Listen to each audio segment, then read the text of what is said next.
Hello बच्चों and welcome back to your own channel Singh creations education. आज है बच्चों day 14 of our series Brahmastra, जिसके अंदर मैं आप सभी के साथ डिस्कस करने वाली हूँ 30 प्लस मोस्ट एक्सपेक्टेड बायोलॉजी की एमसीक्यू, जो कि नीट 2025 में आपका बायो का स्कोर काफी ज्यादा इंप्रूव कर सकते हैं। ये मैं इतने कॉन्फिडेंस से इसलिए कह पा रही हूँ क्योंकि इस वीडियो के अंदर मैं आपके साथ जितने भी क्वेश्चन शेयर करूंगी, पहली चीज सभी क्वेश्चन चैप्टर वाइज हैं। आज का हमारा चैप्टर है breathing and exchange of gases. And second बात ये है कि जितने भी क्वेश्चंस आपके साथ डिस्कस किए जाएंगे सभी लास्ट प्रीवियस 15 इयर्स के क्वेश्चंस पेपर के एनालिसिस के बाद, जो सबसे ज्यादा बार रिपीट हो रहे थे, जो कंसेप्ट सबसे ज्यादा बार रिपीट हो रहा था, उस बेसिस पे आपको ये क्वेश्चंस प्रोवाइड किए गए हैं। सभी क्वेश्चंस पीवाईक्यू यहाँ पर है, प्रीवियस ईयर क्वेश्चंस हैं। सो मेक श्योर कि आप लोग इन क्वेश्चंस को ज्यादा अच्छे से प्रैक्टिस करो, क्योंकि काफी ज्यादा चांसेस है इन क्वेश्चंस के वापस आने के आपके नीट एग्जामिनेशन में। अगर आपने breathing and exchange of gases से पहले के चैप्टर्स नहीं देखे हैं, डिस्क्रिप्शन बॉक्स के अंदर आपको लिंक मिल जाएगा प्लेलिस्ट का, आप उन्हें भी जरूर देखिए। सभी चैप्टर्स के एमसीक्यूज ऑलरेडी अपलोडेड हैं और हमारे चैनल पर अगले 30 डेज तक आपको आपकी बायोलॉजी के अंदर परफेक्ट बना दिया जाएगा by giving you most expected biology MCQs. तो अगर आपने चैनल को सब्सक्राइब नहीं किया है, इट्स अ हम्बल रिक्वेस्ट कि आप लोग चैनल को सब्सक्राइब कर लें, ताकि ऐसी इंपॉर्टेंट वीडियोस से आप बिल्कुल भी वंचित ना रहें। तो आज का हमारा पहला क्वेश्चन है, विच of the following animal uses trachea for respiration. यहाँ पर आपको एक टाइमर दिख जाएगा जो हर एक क्वेश्चन के अंदर गिवन है, और ये टाइमर होगा 15 सेकेंड्स का। विद इन 15 सेकेंड्स आप लोगों को आंसर करना है इन स्मॉल स्मॉल छोटे छोटे अच्छे अच्छे क्वेश्चंस का, राइट। तो हमारा टाइमर जो है उसने बता दिया टाइम खत्म हो चुका है।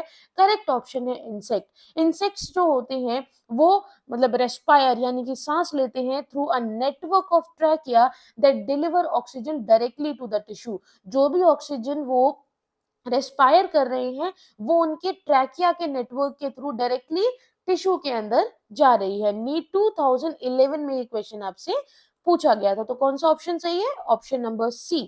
नेक्स्ट क्वेश्चन की तरफ चलते हैं। Book lungs are respiratory structures which are found in. Book lungs किस में देखे जाते हैं? Option number A insects, B spider, C fish या D amphibians. Last 2 seconds and the time is up. Correct option is option number B spiders. जो book lungs होते हैं ना, वो स्पेशलाइज्ड रेस्पिरेटरी स्ट्रक्चर्स होते हैं अरैक्निड्स की, और अरैक्निड्स का जो एग्जांपल है वो है यहाँ पर स्पाइडर। नीट 2012 में ये क्वेश्चन आपसे पूछा गया था। आगे बढ़ेंगे। The primary respiratory organ in fish is.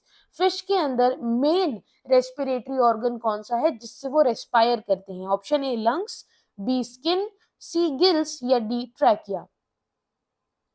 And the correct option here is option number C, gill. ठीक है, तो शुभमन गिल के अलावा एक और गिल्स होते हैं जो कि फिश के लिए लाइक अ मिरेकल, ठीक है, एक जादू है कि भाई वो अपने गिल्स के थ्रू, क्योंकि उसे पूरे टाइम पानी के अंदर रहना है, तो सांस कैसे लेंगे? Through their gills. So fish जो होती हैं गिल्स का यूज करती हैं टू एक्सट्रैक्ट ऑक्सीजन, जो पानी में H2O इसमें पहले से प्रेजेंट है। नीट 2013 का आपका ये क्वेश्चन है। आगे बढ़ते हैं। The human respiratory system starts with. Human respiratory system किससे स्टार्ट होता है? फेरिंग्स, लेरिंग्स, नेजल कैविटी या ट्रैकिया। लास्ट 5 सेकेंड्स हैं, गिव योर आंसर। देखते हैं ये इजीएस्ट क्वेश्चन कितने बच्चे सही करते हैं। And the correct option here is option number C, nasal cavity. जो एयर है, ठीक है, ऑक्सीजन जो है वो एंटर करेगी रेस्पिरेटरी सिस्टम में through the nasal cavity. NEET 2014 का ये क्वेश्चन है बच्चों जो आपसे पूछा गया था, और ये आपको याद रखना है कि रेस्पिरेटरी सिस्टम ह्यूमंस में स्टार्ट होता है विद नेजल कैविटी। हमारी नाक से शुरू होता है जहां से हम रेस्पायर करते हैं ऑक्सीजन को। आगे बढ़ते हैं। The voice box in human is known as. जो वॉइस बॉक्स होता है जिससे आवाज, जैसे कि मैं अभी बोल रही हूँ, वो आवाज जिसमें से निकलती है उसे हम क्या कहते हैं? फेरिंग्स, लेरिंग्स, ट्रैकिया या epiglottis. And the time is up.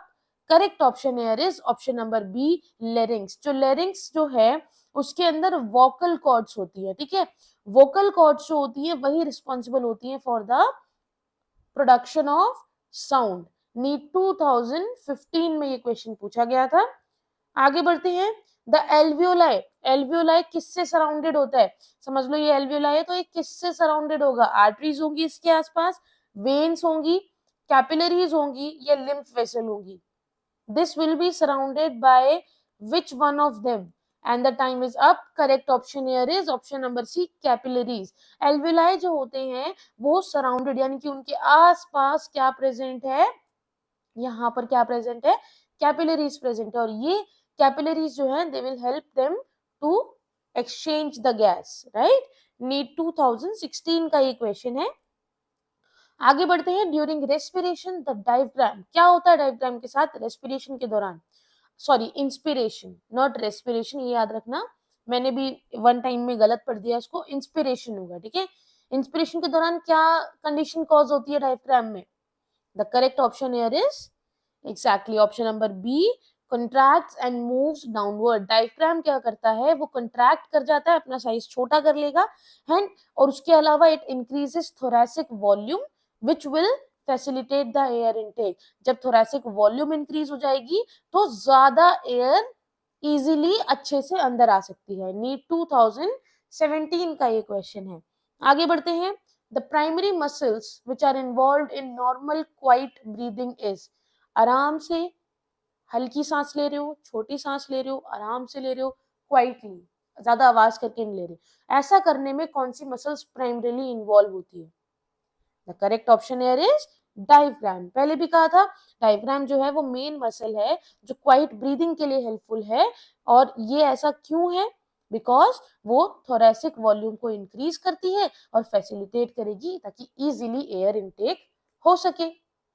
Right, NEET 2018 का आपका ये क्वेश्चन है. आगे बढ़ते हैं. ऐसे करके आप क्वेश्चंस को इंटरकनेक्ट करोगे तो आप समझ पाओगे कि एक टॉपिक से कितने टाइप के क्वेश्चंस आपको देखने को मिलते हैं. राइट, नाइन्थ क्वेश्चन की तरफ चलते हैं. The respiratory centre that regulates breathing rhythm is located in the.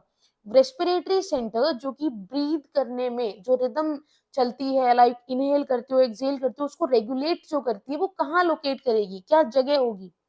The correct option is option number C, medulla oblongata.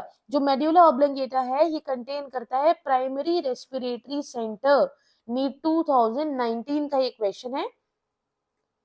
Next question की तरफ चलते हैं. Question number 10. गैस एक्सचेंज, जो गैस एक्सचेंज होती है लंग्स में, it occurs across the bronchi, bronchioles, alveolar membrane या फिर trachea. And the correct option here is option number C, alveolar membrane. जो एल्वियोलर मेम्ब्रेन है वो फैसिलिटेट करती है एक्सचेंज ऑफ गैसेस जैसे कि oxygen and carbon dioxide. NEET 2020 में ये इजीएस्ट सा क्वेश्चन आपसे पूछा गया था और चांसेस हैं कि इसी टाइप के क्वेश्चंस आपको नीट 2025 में भी देखने को मिल सकते हैं. तो अब हमारे 10 क्वेश्चंस हो गए हैं. अब आपकी बारी है कि आप नीचे कमेंट सेक्शन में कमेंट करके बताएंगे कि 10 में से टोटल आपने कितने सही क्वेश्चंस किए. राइट, ठीक है बच्चों, आगे बढ़े. चलो नेक्स्ट क्वेश्चन की तरफ चलते हैं. Question number 11. Oxygen is transported in the blood primarily by. Oxygen को ब्लड के अंदर ट्रांसपोर्ट किया जाता है मेनली किसके द्वारा? प्लाज्मा, डब्ल्यूबीसी, हीमोग्लोबिन या platelets. And the correct option here is option number C, haemoglobin. जो हीमोग्लोबिन है वो बाइंड कर जाएगा ऑक्सीजन मॉलिक्यूल के साथ ताकि जैसे जैसे हीमोग्लोबिन आगे ब्लड में फ्लो करेगा, ठीक है, वो उसमें ट्रांसपोर्ट करेगा, वैसे वैसे जो हमारा ऑक्सीजन है उसके साथ बाइंड करके ब्लड तक पहुंच जाए. नीट 2021 में ये क्वेश्चन पूछा गया था बच्चों. आगे बढ़ते हैं. The partial pressure of oxygen यानी जिसे हम PO2, कहीं आपको PO2 लिखा हुआ मिले तो समझ जाना पार्शियल प्रेशर की बात हो रही है. तो पार्शियल प्रेशर ऑक्सीजन का एल्वियोलर एयर के अंदर क्या होता है, अप्रोक्सीमेटली क्या होगा? The correct option is option number B, 104 mm पर ये आपकी क्या है, ये प्रेशर की यूनिट हो जाएगी. ठीक है, ठीक है. It facilitate the diffusion into the blood. NEET 2022 का क्वेश्चन है और ऐसा ऑक्सीजन का इसलिए होता है प्रेशर ताकि ब्लड के अंदर इजीली वो घुल जाए और पूरे बॉडी पार्ट्स तक पहुंच पाए. आगे बढ़ते हैं. Most of the carbon dioxide in blood is transported as. हमें ऑक्सीजन का पता चल गया, हीमोग्लोबिन के साथ बाइंड करके वो आगे ट्रांसपोर्ट होती है ब्लड में. कार्बन डाइऑक्साइड ट्रांसपोर्ट किस फॉर्म में होती है? मोस्ट ऑफ द, सारी नहीं, most of the. Correct option is option number C, bicarbonate ion. CO2 जो है मेनली ट्रांसपोर्ट होती है as a bicarbonate ion in the plasma. NEET 2023 ताजा ताजा नया नया क्वेश्चन है ये, और हो सकता है इस बार 25 में भी आपको ये क्वेश्चन देखने को मिले। आगे बढ़ते हैं। 14th question, the enzyme which is responsible for the conversion of CO2 and water to carbonic acid is. वो कौन सा एंजाइम है जो रिस्पॉन्सिबल है CO2 को कन्वर्ट करने के लिए इनटू कार्बोनिक एसिड, जिसके अंदर वाटर भी हेल्प करेगा इसकी। करेक्ट ऑप्शन होगा ऑप्शन नंबर ए। भाई कार्बोनिक एसिड बनाना है तो कार्बोनिक एनहाइड्रेज, एज मतलब एंजाइम, ये हेल्प करता है for the formation of carbonic acid from CO2 and water H2O। NEET 2024 का ये क्वेश्चन है। नेक्स्ट 15 क्वेश्चन की तरफ चलते हैं। The Bohr effect refers to the, Bohr effect का मतलब क्या होता है? Last 5 seconds are remaining and the correct option here is option number B। जब बोर इफेक्ट होगा तो उसका मतलब जो ऑक्सीजन की एफिनिटी है हीमोग्लोबिन की at low pH will decrease. समझ लो ये ऑक्सीजन है, ये आपका हीमोग्लोबिन है, ठीक है। ये आपस में बाइंड करते हैं तब जाके ये ब्लड में ट्रांसपोर्ट हो पाते हैं। लेकिन अगर मैंने यहाँ पर पीएच कम कर दिया तो ऑक्सीजन हीमोग्लोबिन से बाइंड इजीली नहीं कर पाएगा, ठीक है। क्यों? क्योंकि उसकी एफिनिटी बाइंड करने की कम हो गई because in the presence of low pH. Clear? NEET 2010 में ये क्वेश्चन पूछा गया था। Next 16th question, the primary chemical which stimulus for breathing is. जो प्राइमरी केमिकल जो कि रिस्पॉन्सिबल है for breathing, it is known as, the correct option here is option number B, high carbon dioxide level. जैसे ही carbon dioxide के level increase हो जाएंगे it will stimulate the respiratory centre कि भाई जल्दी जल्दी सांस लो, ऑक्सीजन को अंदर भेजो, ज्यादा टाइम तक CO2 अंदर नहीं रहनी चाहिए। नीट 2011 का आपका ये क्वेश्चन है। आगे बढ़ते हैं। The primary chemical stimulus for breathing is the, primary chemical जो है which is stimulus for breathing, बताओ। Correct option is high carbon dioxide level. Same question हो गया है ना, इसको एक बार कट भी कर दें क्योंकि सेम क्वेश्चन है, दो बार अलग तरह से पूछा गया है, ऑप्शंस अलग कर दिए बट लेकिन क्वेश्चन सही है। Chemoreceptors that detect changes in blood CO2 level are located in the, वो कीमोरिसेप्टर्स जो ब्लड के अंदर कार्बन डाइऑक्साइड का क्या लेवल चल रहा है ये बताते हैं, वो कहाँ लोकेट करते हैं? The correct option here is option number C, medulla oblongata. जो सेंट्रल कीमोरिसेप्टर्स होते हैं मेड्यूला ऑब्लंगेटा पे, वो ध्यान रखते हैं, एक तरह से सिक्योरिटी गार्ड आप कह सकते हो CO2 लेवल के, कि जैसे ही CO2 लेवल और पीएच के अंदर कोई भी चेंज आएगा इंक्रीज या डिक्रीज का, वो पता लगाते हैं और आगे सिग्नल फॉरवर्ड करते हैं। और ये CO2 और पीएच का जो चेंज है वो कहाँ पर देखा जाएगा? सेरिब्रोस्पाइनल फ्लूइड में, ठीक है। नीट 2012 का ये क्वेश्चन है। आगे बढ़ते हैं। Hyperventilation leads to, hyperventilation will lead to, CO2 increase होगा या डिक्रीज होगा?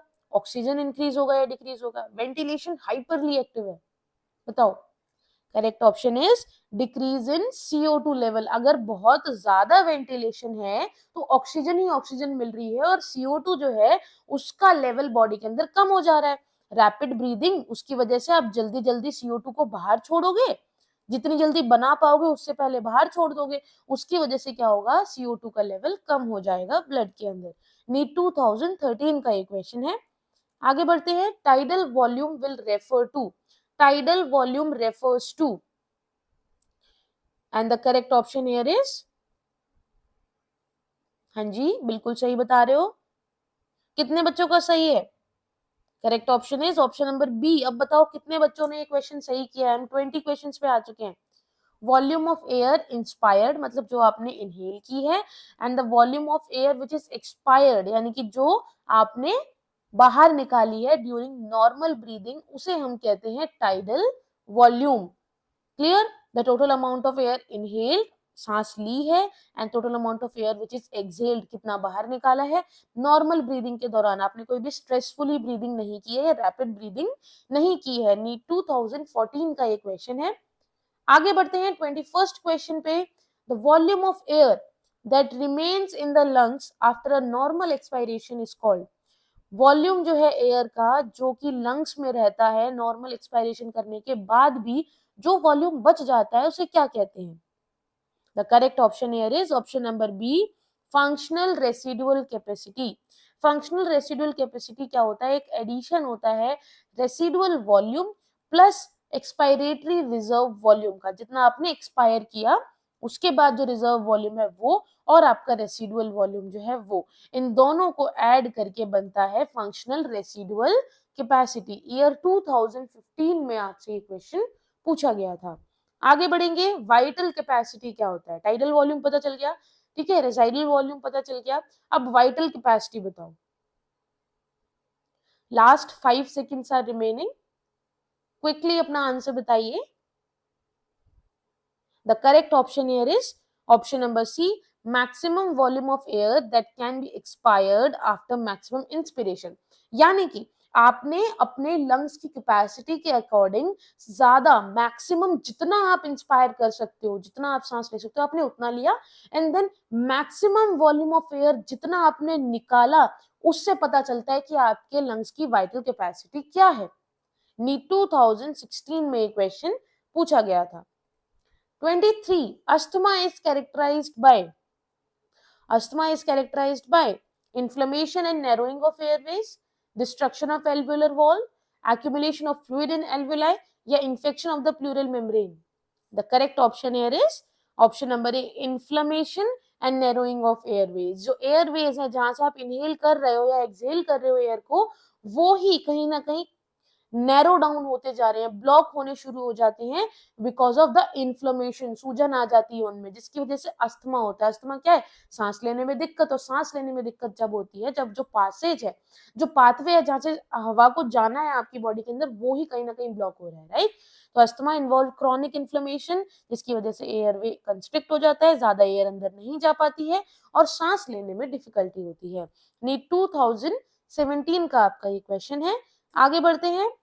Emphysema primarily involve bacterial infection of the lung, viral infection of the bronchi, destruction of alveolar walls, या accumulation of muscles in the trachea.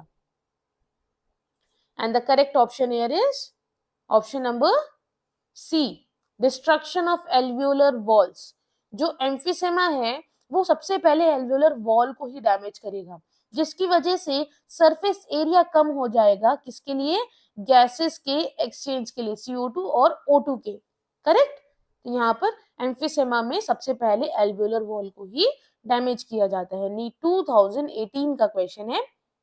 आगे बढ़ते हैं। 25th question, occupational lung disease which is caused by inhalation of silica dust is known as। यानी कि आपके काम की वजह से, आप जहां काम कर रहे हैं वहां पर सिलिका डस्ट काफी ज्यादा मात्रा में है और उसको ज्यादा इनहेल किया है, उसकी वजह से एक डिजीज हो जाती है। उस डिजीज को हम क्या कहते हैं? बिल्कुल नाम से पता चल रहा है, सिलिकोसिस। जो सिलिकोसिस है it is caused by inhaling, यानी कि हमने इनहेल कर लिया, सांस ले ली with the fine silica particle जिसकी वजह से लंग फिब्रियोसिस होने के चांसेस बढ़ जाते हैं। नीट 2019 में ये क्वेश्चन पूछा गया था। आगे बढ़ते हैं। Chronic exposure to cold dust can lead to. अगर कोल्ड डस्ट से बहुत ज्यादा एक्सपोजर है किसी पर्सन का तो उसको क्या होगा? सिलिकोसिस होगा, ठीक है, एस्बेस्टोसिस होगा, एंथ्राकोसिस होगा या बिसिनोसिस होगा। The correct option is anthracosis. Anthracosis जिसको आप ब्लैक लंग डिजीज भी बोलते हो, ये इंपॉर्टेंट है। It result from the long term inhalation of cold dust. समझ लो कोई जहां पर कोयला है वहां पर कोई काम करता है तो अगर वो सालों से वहां काम कर रहा है तो लॉन्ग टर्म इनहेलेशन डिजीज ये उन्हें हो सकती है। नीट 2020 का ये क्वेश्चन है। 27th, which of the following is not a symptom of emphysema? Shortness of breath, chronic cough, weight gain या fatigue? And the correct option here is option number C, weight gain. Emphysema जो है उसमें weight loss होता है क्योंकि energy ज्यादा खर्च हो रही है ब्रीथ करने के लिए, इसलिए वेट लॉस होगा ना कि वेट गेन। नी 2021 का ये क्वेश्चन है। आगे बढ़ते हैं 28th क्वेश्चन की तरफ। The primary cause of occupational respiratory disorders is. जो रेस्पिरेटरी डिसऑर्डर्स हो रहे हैं और वो भी किसी काम की वजह से हो रहे हैं जिसमें आप काम कर रहे हो, उसका प्राइमरी कॉज क्या है? Genetic factor, air pollution, inhalation of industrial dust या फिर viral infection. The correct option here is option number C, inhalation of industrial dust.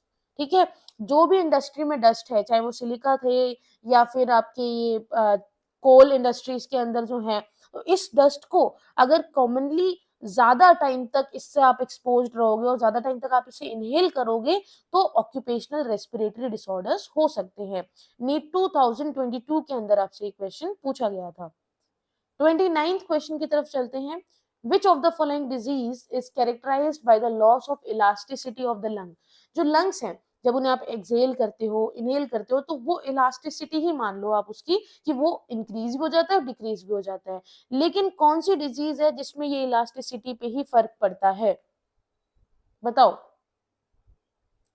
Correct option is option number B, emphysema. क्योंकि emphysema की वजह से there is destruction of elastic fibres in the lungs और उसकी वजह से elasticity जो है वो क्या हो जाती है? रिड्यूस हो जाती है। नीट 2023 का ये क्वेश्चन है। आगे बढ़ते हैं लास्ट क्वेश्चन की तरफ। In asthma the difficulty in breathing is due to. जल्दी से बताओ, एक ही सेम कंसेप्ट पे दो तरह के क्वेश्चंस आ चुके हैं। अस्थमा में सांस लेने में दिक्कत क्यों होती है? The correct option here is option number C, constriction of bronchioles. Asthma जो है ना, उसकी वजह से देयर इज इन्फ्लेमेशन, है ना, और वो इन्फ्लेमेशन को भी और ज्यादा एक्सप्लेन किया जाए तो it will cause the bronchioles to constrict, मतलब इस तरह से बंद हो जाएंगे वो। ठीक है, इसे कहते हैं फैलना। एक तरह से ये एरोस का मतलब होता है इस तरह से फैल रहे हैं, इस तरफ से वो सिकुड़ रहे हैं, कंस्ट्रिक्ट हो रहे हैं, और उसकी वजह से क्या होता है, एयरवेज जो है जहां से आपको सांस लेनी है वो नैरो डाउन हो जाते हैं। ठीक है, और ब्रीदिंग जो है वो बहुत ज्यादा डिफिकल्ट हो जाती है। नीट 2024 लास्ट ईयर का ये क्वेश्चन है ये, तो याद रखना ऐसे क्वेश्चंस आपको डिजीज से related, breathing and exchange of gases में और कैपेसिटीज से रिलेटेड क्वेश्चंस ज्यादा देखने को मिलेंगे। आई होप आप लोगों को ये क्वेश्चंस पसंद आए होंगे। अगर आप हमें हमारे इंस्टाग्राम और टेलीग्राम पर फॉलो नहीं करते हैं तो डू फॉलो, वहां पर आपको काफी इंफॉर्मेटिव और काफी हेल्पफुल जो है आपको मटेरियल प्रोवाइड किया जा रहा है, वीडियोस प्रोवाइड की जा रही है। सो मेक श्योर कि आप वहां भी हमें फॉलो करें। मिलते हैं कल रात 8 बजे सेम टाइमिंग पे इसी चैनल पर। So please do make sure कि आप चैनल को सब्सक्राइब करें। Have a good day, bye bye.